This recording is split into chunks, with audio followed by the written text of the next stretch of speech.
Bonjour et bienvenue à l'émission Profession humaine, le balado où on parle du travail, mais surtout des humains derrière le travail.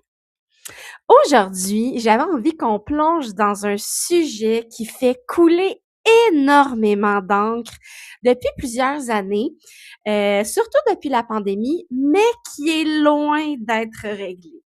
Le télétravail. Oui, monsieur, oui, madame. Plutôt le fameux débat entre télétravail versus présentiel. Puis là, je vous avertis tout de suite, hein. Aujourd'hui, je suis vraiment pas ici pour prendre parti. Je suis ni 100% dans l'équipe télétravail, ni 100% dans l'équipe tout le monde au bureau 5 jours semaine. Parce que selon moi, le vrai débat, il est pas là. Le vrai débat, il est beaucoup plus profond que ça. Puis j'avais envie qu'on se pose la question collectivement, qu'est-ce qui prouve réellement qu'un employé travaille? Est-ce que c'est un ordinateur ouvert? Est-ce que c'est un petit voyant Teams vert au lieu de jaune ou rouge? Est-ce que c'est un bureau qui est tout le temps occupé? Est-ce que c'est les données d'une carte magnétique, par exemple, qu'on a utilisée à l'entrée du bureau? Est-ce que c'est un capteur d'énergie, de chaleur sous un poste de travail, comme nous l'a récemment appris Radio-Canada la semaine dernière dans son article « Des employeurs québécois installent des capteurs pour vérifier la présence au bureau » des journalistes Thomas Deshaies puis Sarah Arsenault. Ou est-ce que c'est plutôt les résultats, la qualité du travail, la collaboration puis la confiance? Je pense que cette question-là, ça résume parfaitement les tensions qu'on vit actuellement dans le monde du travail. Puis c'est justement ce reportage-là récent de Radio-Canada qui m'a donné envie d'enregistrer cet épisode-là. Dans ce reportage-là, dans le fond, on apprend que certaines entreprises explorent maintenant l'utilisation de technologies comme des capteurs de chaleur qui permettent de mesurer l'occupation réelle des espaces de bureau. Quand j'ai vu passer cette nouvelle-là, ma première réaction, ça a été de me dire, mais voyons donc, c'est dommage ridicule, on est-tu vraiment rendu là? Écoute, après ça, je me suis arrêtée quelques secondes, puis je me suis demandé, Colin, pour se rendre jusque-là, c'est quoi le problème qu'on essaie réellement de résoudre? J'ai ma mentor professionnelle que j'entends en arrière de ma tête qui me dit tout le temps, Isabelle, pense à what's broken. Qu'est-ce qui est brisé qu'on essaie de réparer ici avec cette technologie-là? Parce que je pense qu'on aurait quand même tort de réduire cette histoire-là à une simple question de surveillance. Je pense que derrière cette décision-là se cache plutôt une inquiétude qui est de plus en plus profonde des employeurs.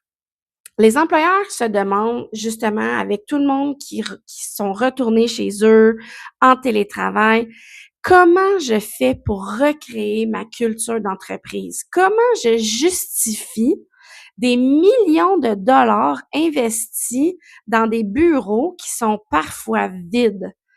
Comment je fais pour favoriser les rencontres spontanées entre employés? Comment je fais pour intégrer les nouveaux employés qui arrivent puis qui doivent rencontrer leurs collègues, tout ça? Comment s'assurer que les équipes collaborent encore? Autrement dit, les employeurs, là, ils cherchent des solutions. La question ici, c'est simplement de se demander, surtout dans le cas où on pose des capteurs de chaleur dans les bureaux, est-ce que les employeurs cherchent les bonnes solutions? Puis c'est là que moi, j'aimerais qu'on commence à réfléchir parce qu'aujourd'hui, là, tu sais, soyons honnêtes, Microsoft Teams nous permet déjà d'indiquer si on est au bureau, si on est en télétravail, si on est sur la route, en réunion, absent, occupé, disponible. On peut même personnaliser notre statut en mentionnant au bureau aujourd'hui, je suis au 3e étage. Je travaille à partir du bureau de Laval. Je suis en déplacement chez un client jusqu'à midi, serai en télétravail cet après-midi. Donc, tu sais, il y a tellement d'outils. Puis là, je parle de Teams, mais c'est la même chose avec toutes les autres outils. c'est toute la même question. Est-ce qu'on est vraiment obligé d'aller jusqu'à installer des technologies supplémentaires comme celle-là, qui sont quand même assez intrusives, pour savoir où est-ce que les gens sont? Où est-ce qu'on essaie de régler un problème de confiance avec une solution technologique? C'est précisément ce que j'ai envie, dans le fond, d'aborder avec vous aujourd'hui, parce que je pense que les deux camps ont parfois peut-être leur tort. Autant les employeurs que les employés, les gestionnaires, même les professionnels RH, je pense que tout le monde est en train d'apprendre à travailler différemment. Puis parfois, on réagit plutôt par inquiétude que par réflexion. Donc, aujourd'hui, j'aimerais ça qu'on fasse exactement l'inverse. Moi, je veux convaincre personne ici. Je veux simplement qu'on réfléchisse ensemble. Est-ce que le vrai débat, c'est une question de simplement de télétravail? Parce que moi, je pense vraiment qu'on s'est trompé de débat. Depuis maintenant presque 6 ans, là, si on se dit à partir de la pandémie, parce que c'est à partir de ce moment-là que le télétravail s'est vraiment accentué, de façon un peu obligatoire. Tout le monde a été un peu obligé de travailler de la maison. Mais depuis qu'on est comme quand même, que la pandémie est un peu derrière nous, on oppose tout le temps justement les deux modèles. Donc, le télétravail puis le présentiel. C'est comme soit un ou l'autre. Comme si un devait absolument gagner contre l'autre. C'est comme si on devait choisir un camp. Ah, toi, t'aimes-tu mieux télétravail ou présentiel? Mais est-ce que le vrai enjeu, c'est réellement l'endroit où on travaille? Personnellement, je pense vraiment pas que c'est là l'important. Je pense que le vrai sujet, c'est la confiance et l'imputabilité. Puis cette confiance-là, puis cette imputabilité-là, est mise à rude épreuve, hein, autant des deux côtés. Les employeurs se demandent, est-ce que mes employés travaillent vraiment? Puis les employés se demandent, est-ce que mon employeur me fait confiance? Tu sais, vous voyez le paradoxe? On parle exactement de la même chose, mais chacun regarde la situation de son propre œil. Puis ça, c'est fascinant, hein, parce qu'avant la pandémie, cette confiance-là, elle reposait énormément sur la présence physique. On n'y pensait même pas. On voyait les gens arriver, on les voyait partir, on croisait quelqu'un dans le corridor, on entendait une conversation, on assistait à une petite réunion improvisée dans le corridor. Bref, la présence physique, ça devenait inconsciemment une preuve d'engagement puis d'imputabilité. Pourtant, est-ce qu'on n'a pas tous déjà travaillé avec quelqu'un qui était physiquement au bureau, mais complètement absent mentalement? Je pense qu'on connaît tous cette personne-là, hein? La personne qui est assise à son bureau de 8 heures à 5 heures, mais qu'est-ce qu'elle fait? On le sait pas. Elle passe une bonne partie de sa journée à gosser sur son téléphone, aller sur Internet, puis attendre que le temps passe, là, tu sais. J'ai une confidence à vous faire. En début de carrière, j'avais une amie qui travaillait dans une très grosse entreprise reconnue au Québec dans le milieu de la construction, que je nommerai pas ici, évidemment. Mais à un moment donné, elle m'a fait la confidence qu'elle passait au moins la moitié de la journée à écouter ses émissions sur Netflix parce qu'elle était pas assez occupée. En direct, là, de son petit cubicule, même pas complètement fermé, jamais son supérieur immédiat s'était rendu compte qu'elle pouvait en offrir beaucoup plus puis qu'elle avait du temps. Cet exemple-là, on pourrait évidemment le décortiquer sous plusieurs angles puis en parler encore longtemps et longtemps, mais ce sera pour un autre épisode, si vous le voulez bien. Donc, mais reprenons maintenant le même exemple, mais à l'inverse. Je suis certaine que vous connaissez aussi quelqu'un qui travaille principalement de la maison, mais qui livre constamment un travail exceptionnel. Alors, est-ce que c'est vraiment la présence qui crée la performance ou c'est d'autres facteurs? Ah, là, ça devient intéressant. C'est intéressant parce que ça amène à une réflexion plus large. Il faut qu'on pense en dehors de la boîte, chercher plus loin que le bout de son nez, autrement dit. Parce que pendant des décennies, on a appris à gérer par la présence. Aujourd'hui, on doit apprendre à gérer par les résultats. On doit susciter de l'engagement et de l'imputabilité. Puis je pense que c'est probablement le plus grand changement de culture managériale des 20 dernières années. C'est pas simple, OK? Parce que ça oblige les gestionnaires à développer des nouvelles compétences. Avant, un gestionnaire pouvait facilement voir qu'une personne semblait débordée. Aujourd'hui, il faut qu'il pose plus de questions. Il faut qu'il crée des moments d'échange avec les gens de son équipe, puis il faut qu'il développe une communication plus intentionnelle. Il faut qu'il soit capable de détecter des signaux qui sont parfois faibles. C'est beaucoup plus exigeant, mais c'est beaucoup plus humain aussi. Puis du côté des employés, le défi est tout aussi grand, hein. Parce que quand on travaille à distance, il faut apprendre à rendre son travail plus visible. Pas pour se justifier, mais parce que ce sont eux qui sont imputables de leurs résultats, puis parce que les occasions naturelles de démontrer leur contribution, ils ont diminué. Avant, là, notre collègue, il nous voyait du coin de l'œil régler un problème. Aujourd'hui, ce problème-là, souvent, il va falloir l'expliquer, le documenter, puis le partager. Faut communiquer davantage, puis je pense que plusieurs professionnels sous-estiment cette réalité-là. Hein. C'est pas simplement aux gestionnaires à communiquer plus, c'est également aux employés à mettre de l'avant ce que leur poste, ce que leur tâche les amène à faire. Le travail hybride, ça demande beaucoup plus de communication qu'avant. D'ailleurs, il y a une étude qui a été publiée en 2023 dans le Harvard Business Review qui soulignait que les équipes hybrides les plus performantes, c'était pas celles qui passaient le plus de temps ensemble au bureau nécessairement, mais c'était plutôt celles qui avaient développé des normes de communication extrêmement claires, puis des attentes explicites en ce qui concernait, dans le fond, les résultats qui étaient attendus. Donc, on savait les résultats qui étaient attendus, puis quand on les atteignait, on savait la norme de communication, donc quel genre de communication on devait faire pour aviser que ce soit le gestionnaire ou les collègues ou quoi que ce soit. Puis ça, je trouve ça fascinant parce que ça signifie que on peut très bien réussir en mode hybride, OK? À condition de changer notre façon de travailler. Pas simplement notre lieu de travail, OK?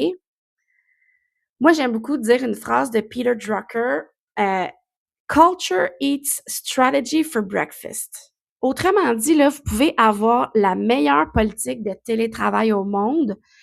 Si votre culture organisationnelle repose sur des anciennes méthodes de gestion, de contrôle, ça fonctionnera pas. Puis à l'inverse, vous pouvez avoir seulement 2 jours de télétravail par semaine, mais si votre culture repose sur la confiance, la responsabilisation puis la communication, les gens ils vont avoir envie de collaborer. Puis c'est peut-être là que se trouve la véritable réponse. Hein? C'est pas nécessairement dans le nombre de jours, mais c'est dans la qualité des relations. Si, comme moi, mais vous avez peut-être envie de creuser encore plus le sujet, je vous invite à consulter l'étude de référence que j'ai lue, dans le fond, pour construire mon podcast d'aujourd'hui. Donc, l'étude de référence, en fait, c'est de T.D. Allen, Golden et Shockley. Et ça s'appelle How Effective is Telecommuting? Assessing the Status of Our Scientific Findings. Et ça a été publié en 2023 dans le Harvard Business Review. D'ailleurs, télécommuting, c'est une traduction de télétravail, mais télécommuting, ça n'existe pas comme terme. Hein. C'est work from home, remote work, mais télécommuting, c'est une mauvaise traduction. Donc, tout ça pour dire que moi, je trouve que des deux côtés, là, il y a des excès. Hein? Puis ces excès-là, ça fait que la confiance s'effrite. Ce que j'aime le moins dans le débat sur le télétravail, là, c'est qu'on cherche absolument un coupable. Les employeurs vont dire que c'est les employés qui abusent, puis les employés vont répondre que c'est les employeurs qui veulent tout contrôler. Puis chacun va accumuler des exemples, des arguments qui renforcent sa position. Mais la réalité, là, c'est rarement aussi simple.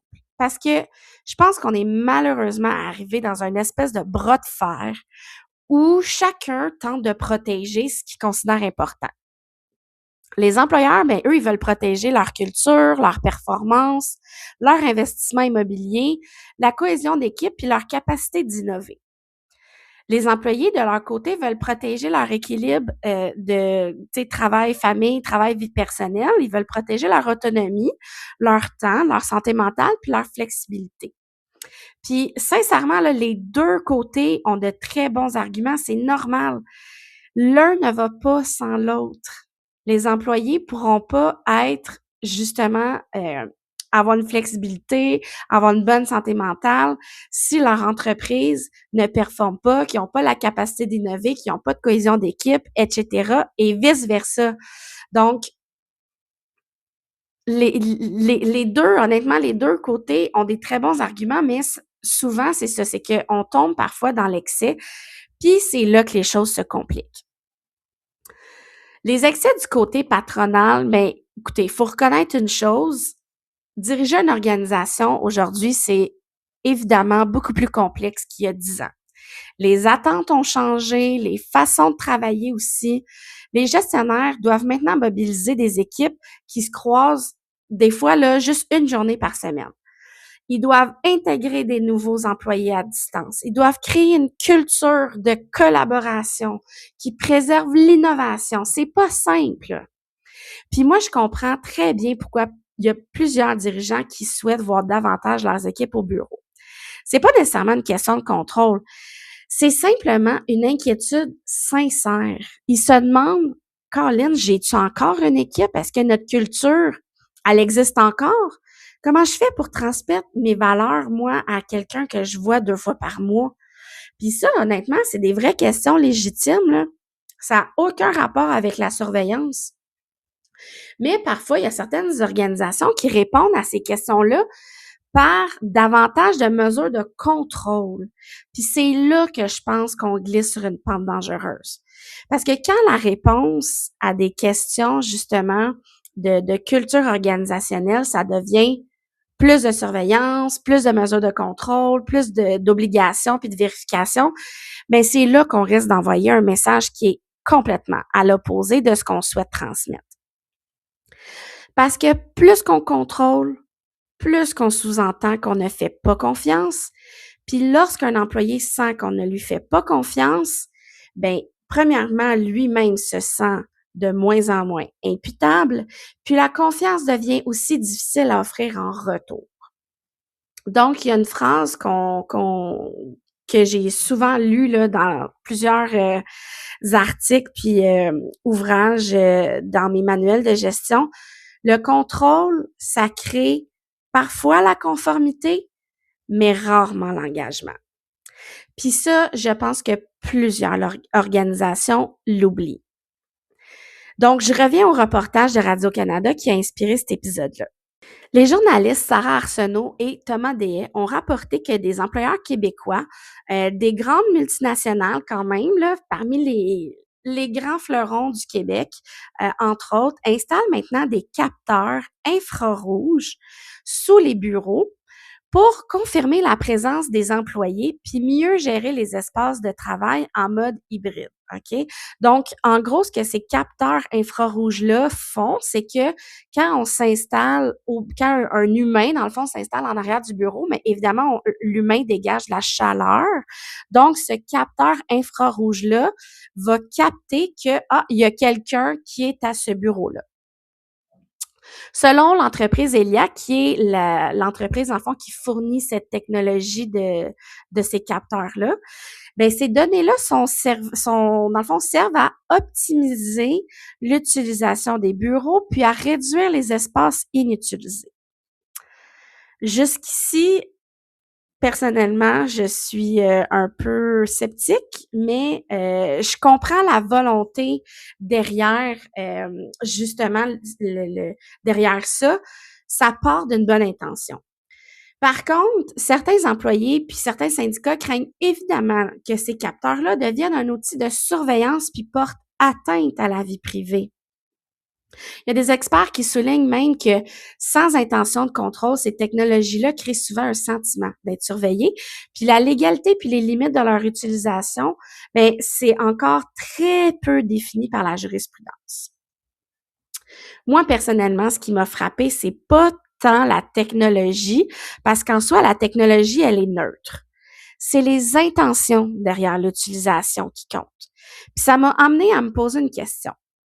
Quand une organisation ressent le besoin d'installer des outils supplémentaires comme des capteurs infrarouges pour mesurer la présence, est-ce qu'on tente réellement de mesurer l'occupation des bureaux ou est-ce qu'on tente pas inconsciemment de recréer un sentiment de contrôle qu'on a perdu depuis la pandémie? Moi, personnellement, je prétends pas avoir la réponse, mais je trouve que la question mérite d'être posée. OK, imaginez la scène. On a d'un côté notre collègue qui arrive au bureau, il s'assied à son bureau, poup, le capteur infrarouge capte sa présence, il est au bureau, parfait. La personne dépose son sac, va prendre un café, whoop, croise un collègue, jase pendant 20 minutes. Ensuite de ça, il va participer à une réunion, puis whoop, il va partir dîner pendant 1 heure et demie, 2 heures, puis il va revenir, il va participer, poup, à une autre réunion. Ben le capteur, lui, va dire qu'il était au bureau.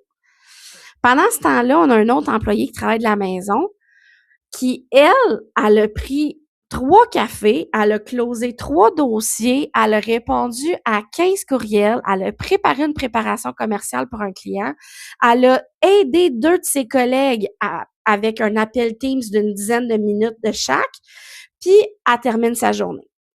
Ben, le capteur, lui, il va dire qu'elle est absente. OK? Vous voyez le paradoxe? On mesure la présence et non la contribution. Puis ça, là, c'est là le problème. C'est pas du tout la même chose. La contribution puis l'imputabilité de chacun, ça n'a rien à voir avec la présence.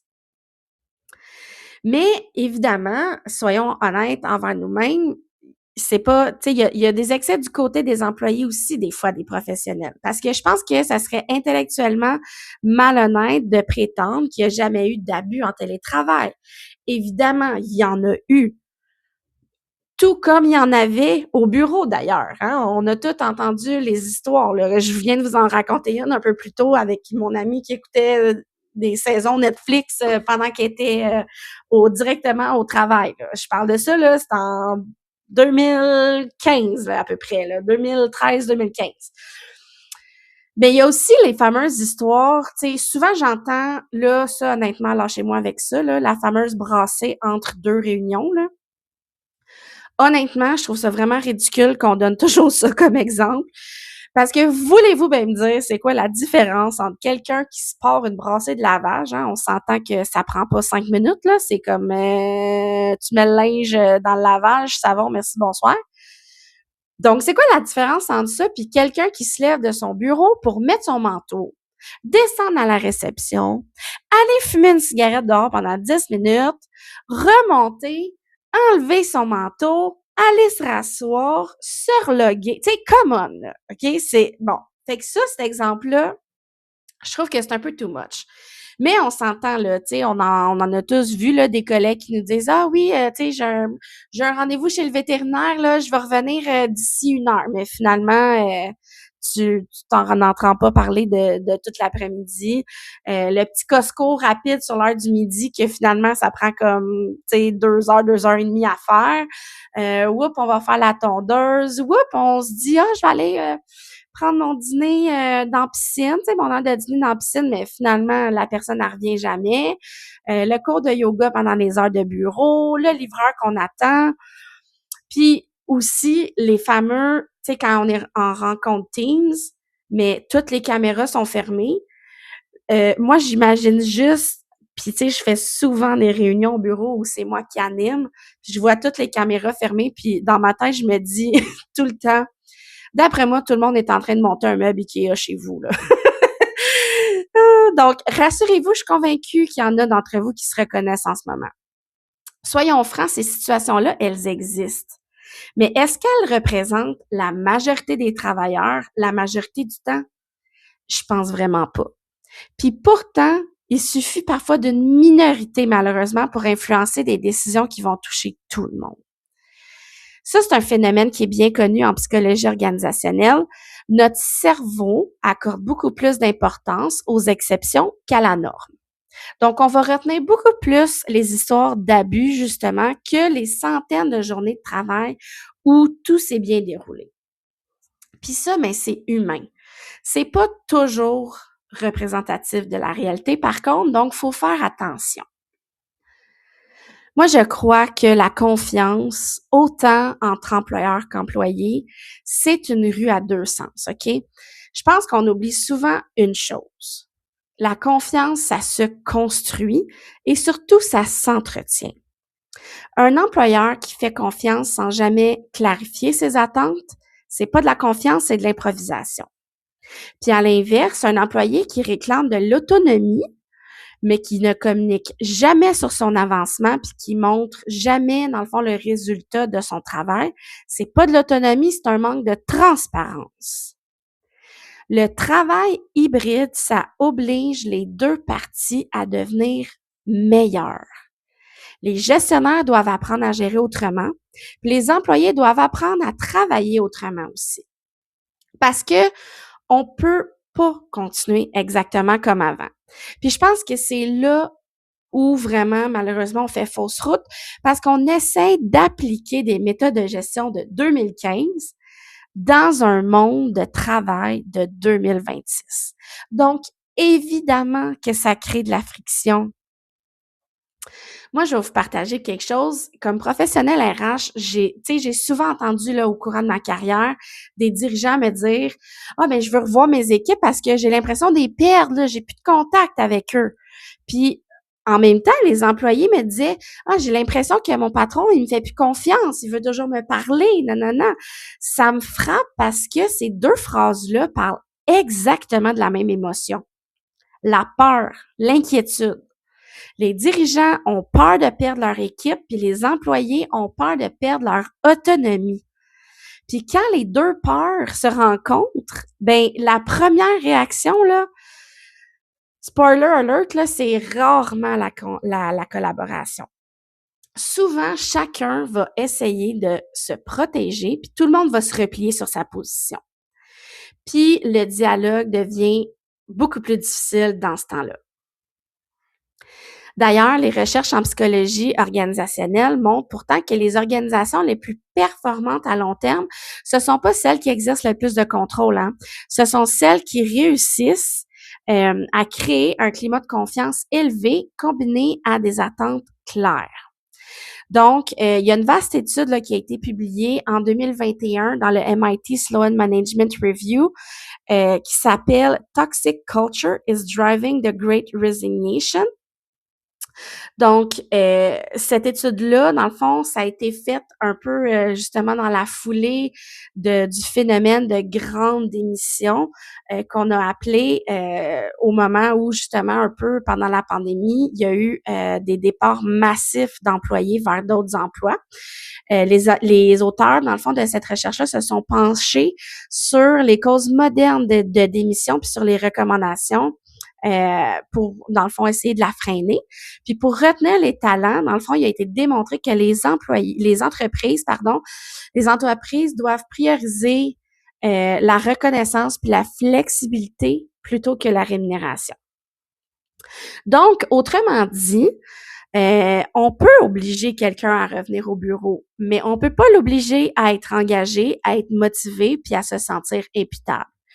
Puis ça mérite toute notre attention. Donc, si le contrôle, c'est pas la solution, puis si le laisser-faire total non plus, ça fonctionne pas plus, ben est-ce qu'il existe une troisième voie? Personnellement, moi, je pense que oui. Puis cette troisième voie-là, ben c'est pas simplement le mode hybride. C'est vraiment complètement une nouvelle façon de concevoir le travail. Puis ça, c'est exactement ce qu'on va explorer dans le prochain bloc. Je vous recommande également, avant de poursuivre, dans le fond, l'ouvrage de référence d'Amy C. Edmondson sur la sécurité psychologique au travail. Ça s'appelle, ça a été publié en 2019, ça s'appelle The Fearless Organization, Creating Psychological Safety in the Workplace for Learning, Innovation and Growth.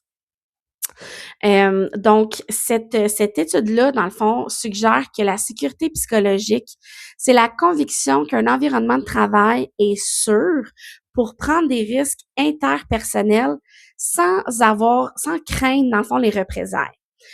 Pour la bâtir, cette étude-là a démontré que les leaders doivent encadrer le travail comme des opportunités d'apprentissage collectif, puis qu'ils doivent ensuite inviter activement à la participation en faisant preuve d'humilité, puis en posant des questions ouvertes. Donc, c'est crucial de répondre de manière productive en valorisant la parole puis en déstigmatisant les erreurs. Donc, maintenant qu'on a dit tout ça, il faut donc un peu repenser, comme je disais, notre nouvelle façon de travailler.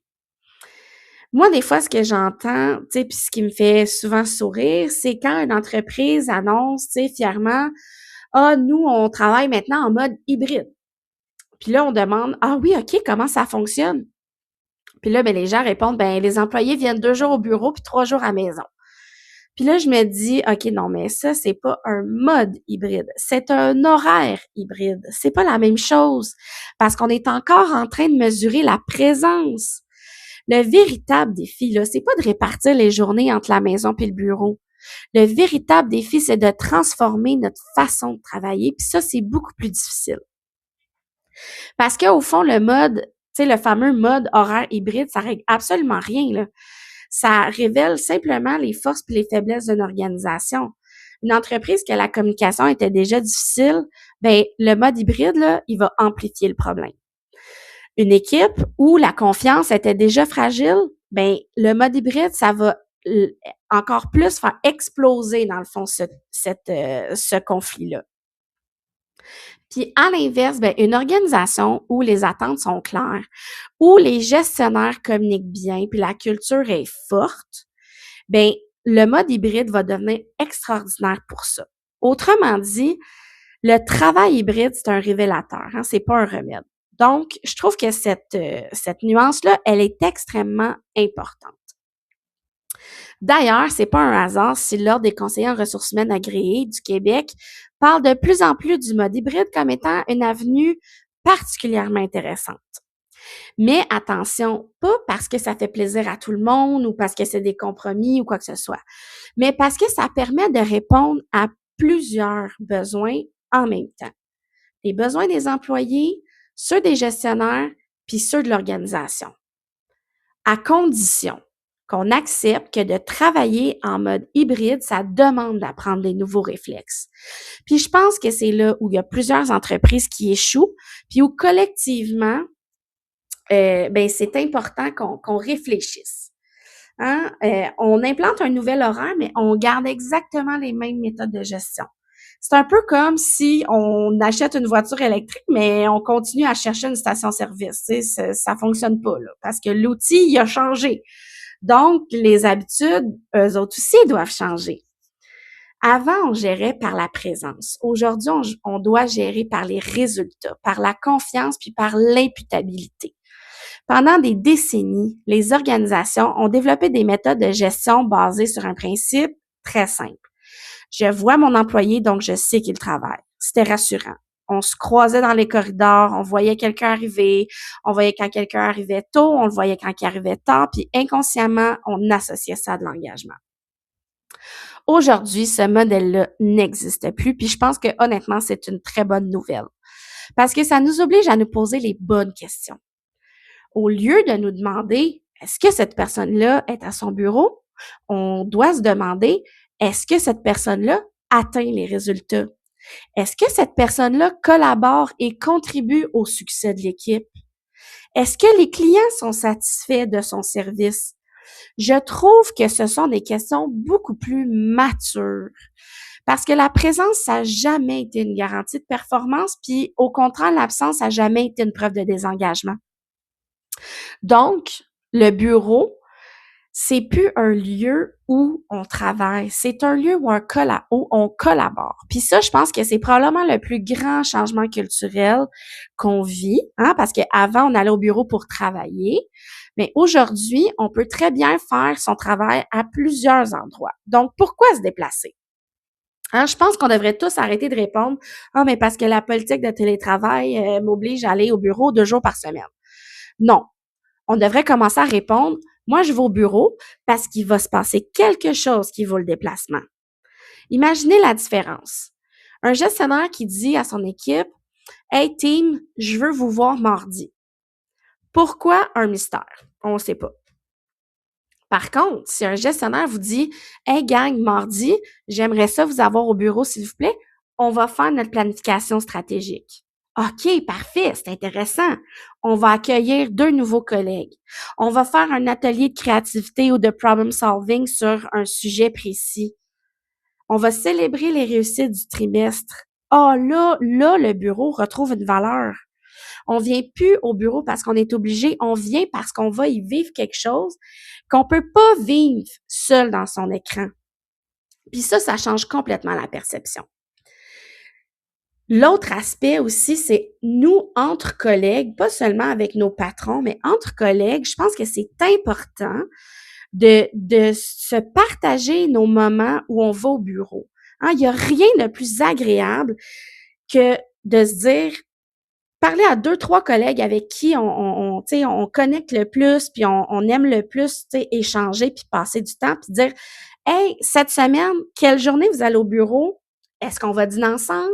Ou, est-ce qu'on en profite pour faire, mettons, tel exercice?»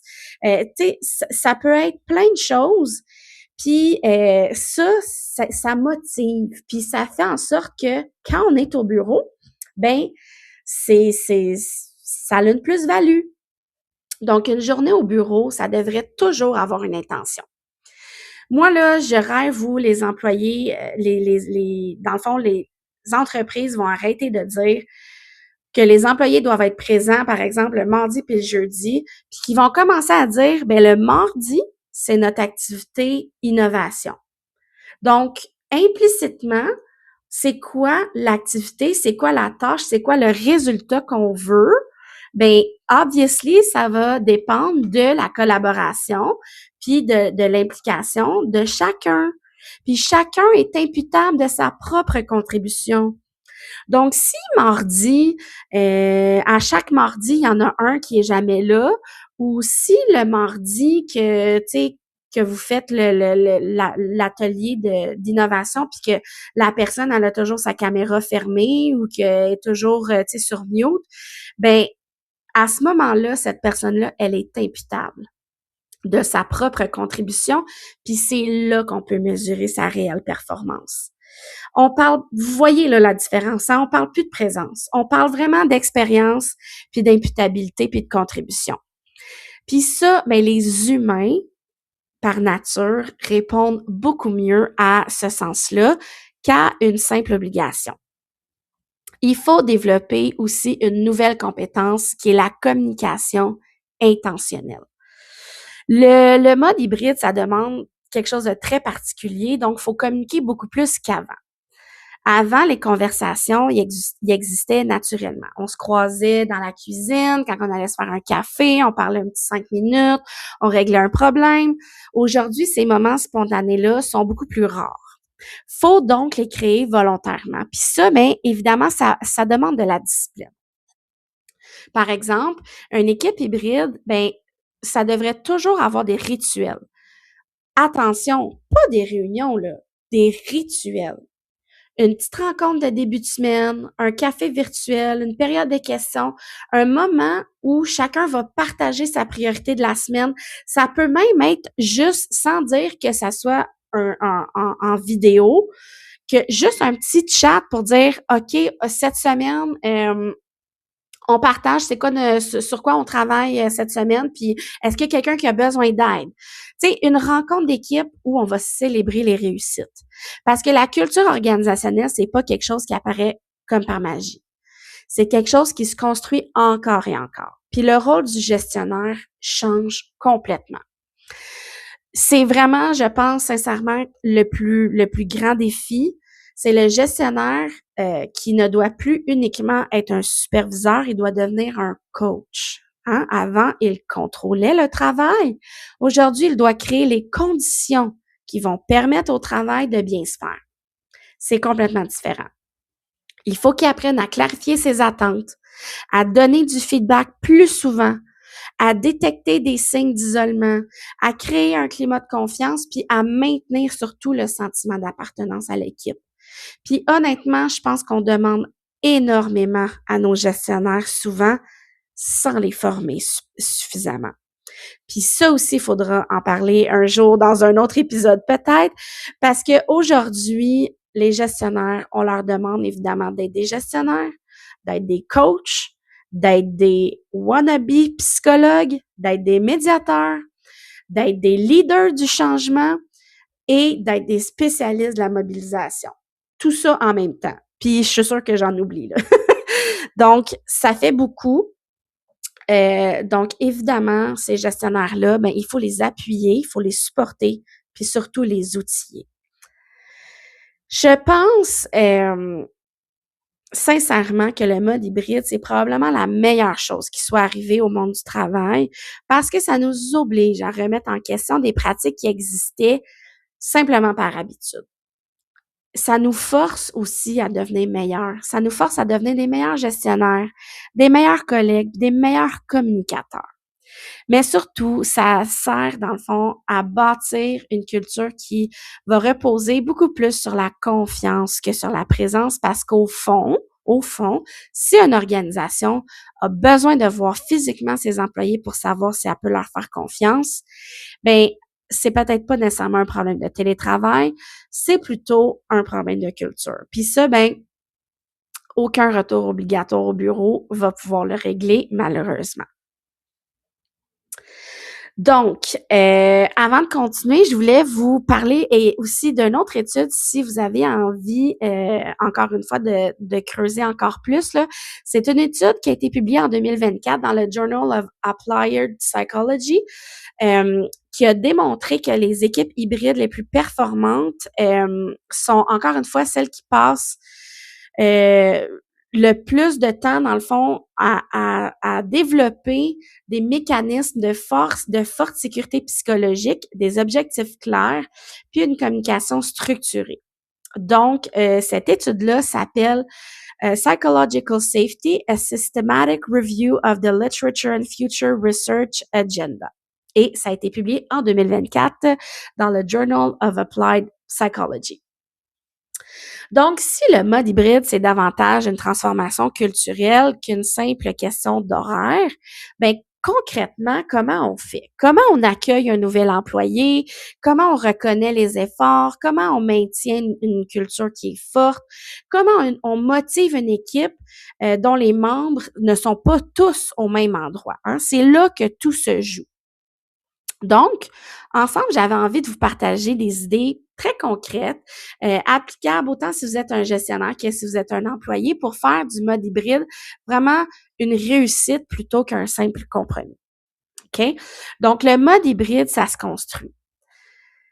Maintenant qu'on s'est dit les vraies affaires, qu'on a reconnu qu'il y avait des excès des deux côtés, on parle des solutions. Parce que personnellement, moi, je déteste les conversations qui se terminent par oh, ben de la chenoute, c'est trop compliqué. Oui, c'est compliqué, mais c'est pas impossible. Je pense qu'il y a des façons, en fait, de rapprocher les deux camps. Peut-être qu'ils sont pas parfaites, mais qui sont beaucoup plus intelligentes. Parce qu'au fond, le télétravail, ce n'est pas l'ennemi, hein. Le retour au bureau non plus. L'ennemi, c'est quand on refuse d'adapter notre façon de travailler dans un monde du travail qui a changé. Nos méthodes doivent évoluer elles aussi. Donc, si j'étais dans le fond appelée à conseiller une organisation aujourd'hui, voici les grandes pistes de solutions que je proposerais. Premièrement, mais évidemment, j'en ai parlé, il faut repenser le rôle du gestionnaire. Je pense sincèrement que le métier de gestionnaire, aujourd'hui, c'est celui qui a le plus changé depuis la pandémie.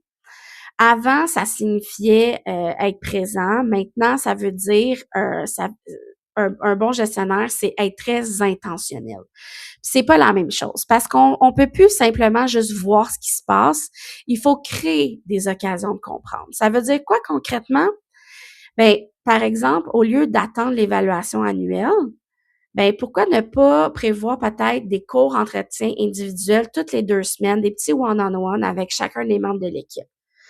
Pas des réunions de suivi de projet, là, juste des vraies discussions. Comment ça va? Comment ça se passe ces temps-ci? Qu'est-ce qui te motive le plus? Qu'est-ce qui t'épuise? Est-ce que tu as besoin de quelque chose? Comment je peux t'aider, moi, en tant que gestionnaire? On parle énormément de santé psychologique, mais parfois, la meilleure prévention, c'est justement simplement une conversation. Parce qu'un employé qui se sent écouté, là, l'employé va beaucoup plus facilement parler de ses difficultés avant qu'il soit trop tard. Puis ça, il n'y a aucun logiciel qui va pouvoir remplacer ça.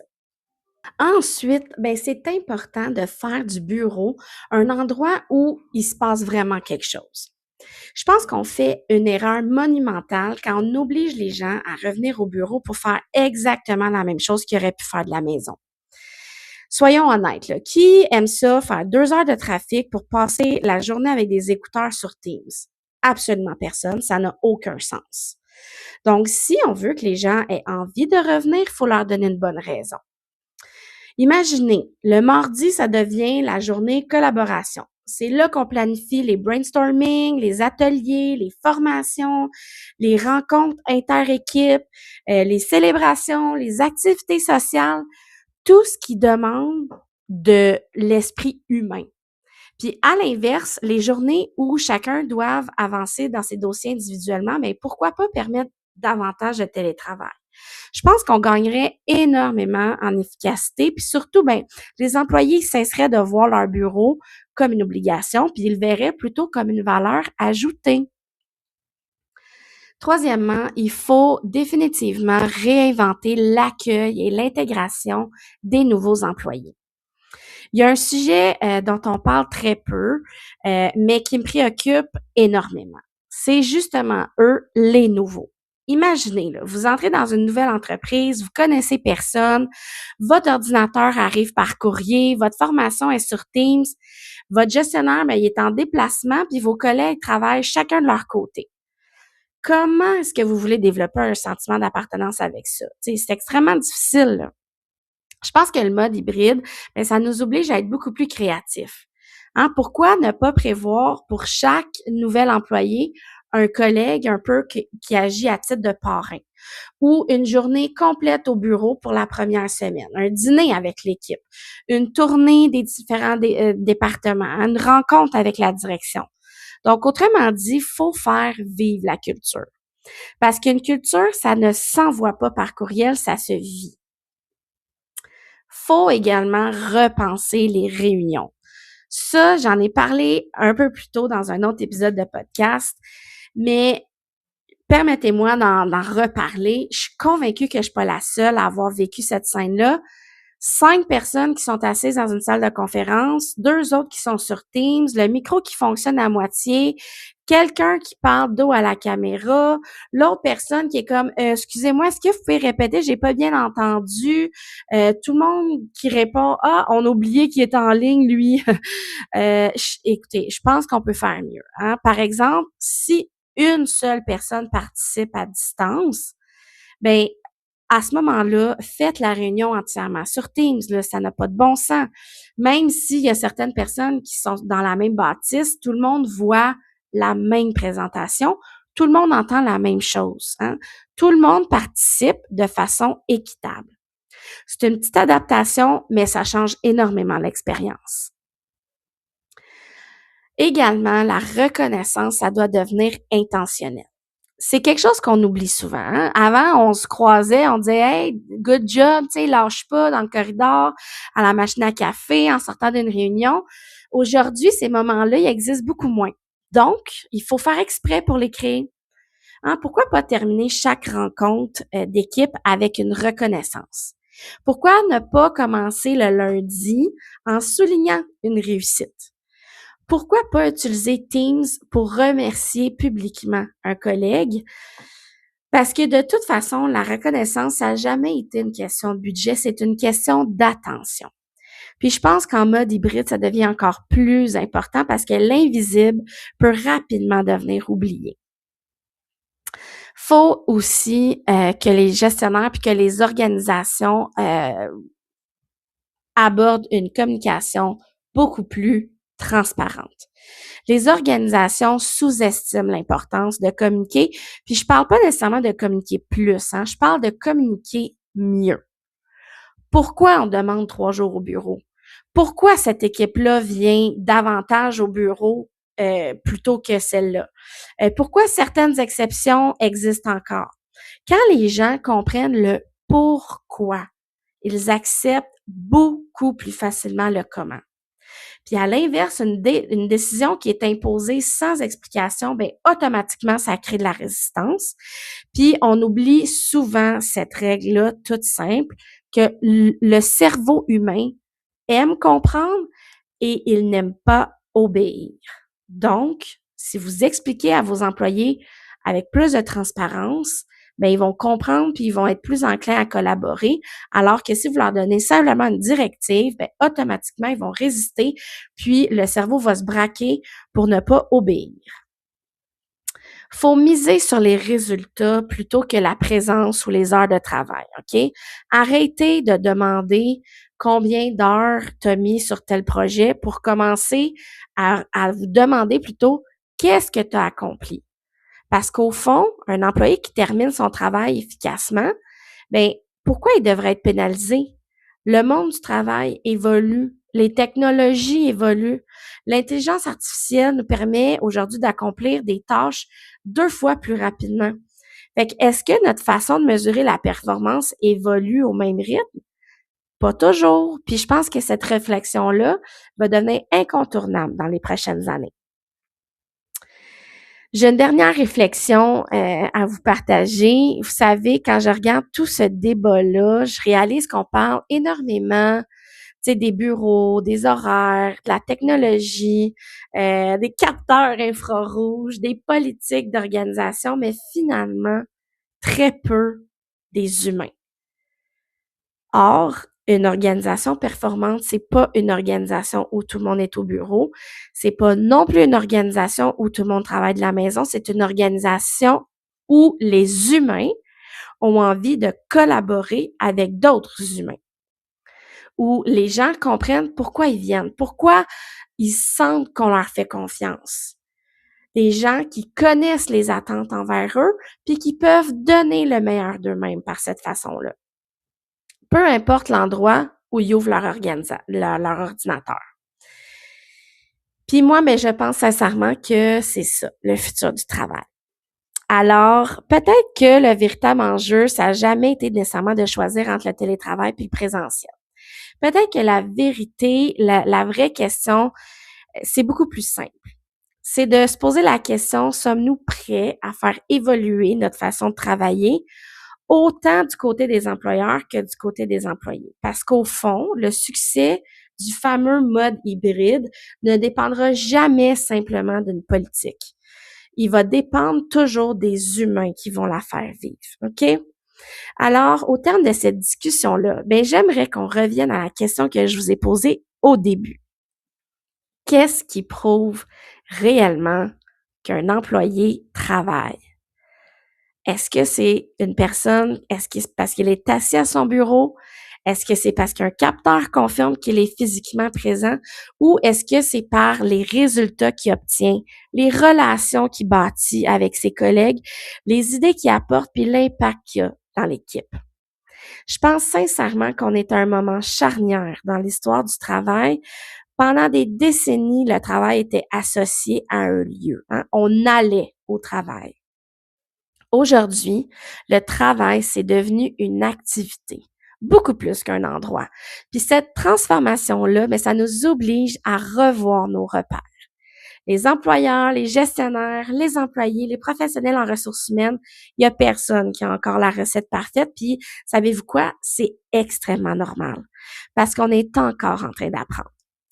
Ce que j'espère toutefois, c'est qu'on tombera pas dans le piège de croire que la technologie peut remplacer les conversations, qu'un capteur infrarouge peut remplacer la confiance, qu'une politique de télétravail peut remplacer une culture organisationnelle ou qu'une obligation de vérification peut remplacer l'engagement.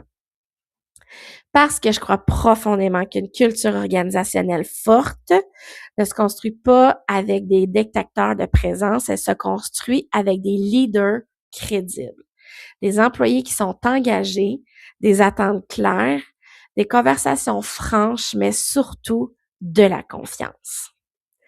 Je pense aussi qu'on gagnerait à arrêter d'opposer systématiquement les employeurs et les employés. Honnêtement, je crois que ni les dirigeants ni ne comprennent rien, ni que les employés ne veulent plus travailler. Je pense que la grande majorité des dirigeants essaient sincèrement de maintenir des organisations performantes, viables et capables d'innover. Puis je pense que la très grande majorité des employés veulent simplement faire leur travail dans un environnement où ils se sentent respectés, considérés et donc où ils peuvent être performants, puis où ils peuvent concilier leur vie personnelle avec leur vie professionnelle. Donc, finalement, les deux camps cherchent souvent la même chose. Ils utilisent simplement des chemins différents pour y arriver, puis c'est là que le dialogue devient essentiel.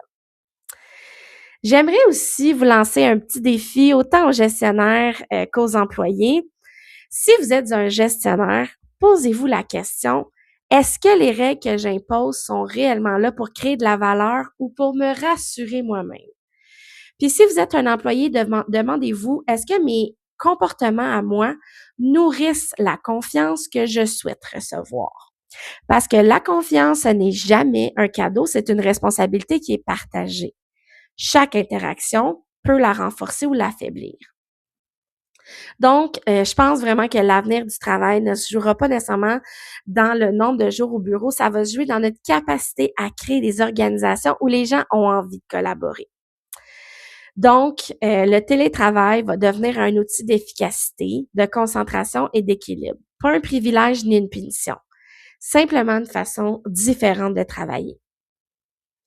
J'aimerais terminer avec une réflexion. Peut-être que la vraie question, c'est pas nécessairement où sont les gens, mais plutôt pourquoi on ressent le besoin de les surveiller davantage. Peut-être que la vraie question devrait aussi être comment je peux démontrer cette confiance-là, puis que cette confiance-là, elle est pleinement méritée. Donc, au fond, le télétravail, c'est pas un test technologique, c'est un test de maturité, un test de leadership, un test de communication, puis un test de confiance. Donc, avant de vous quitter, j'aimerais beaucoup connaître votre opinion. Êtes-vous plutôt télétravail, présentiel, mode hybride, mais surtout pourquoi? Écrivez-moi en commentaire qu'est-ce qui, selon vous, fonctionne réellement, qu'est-ce qui fonctionne plus du tout. Venez poursuivre la discussion là avec moi en commentant soit sous l'épisode du balado ou sur LinkedIn, Facebook ou Instagram. J'adore lire vos expériences parce qu'elles enrichissent énormément les épisodes de Profession humaine. Et si cet épisode-là vous a fait réfléchir, bien, je vous invite à le partager à un collègue, à votre équipe ou à votre gestionnaire. Les plus belles conversations sont souvent celles qui débutent autour d'un café ou après un balado. Donc, merci beaucoup d'avoir été avec moi aujourd'hui. Prenez soin de vous, prenez soin de vos équipes, puis surtout, n'oublions jamais que derrière chaque décision, chaque retour au bureau, chaque journée en télétravail, ben il y a des humains, puis c'est exactement pour eux qu'on travaille.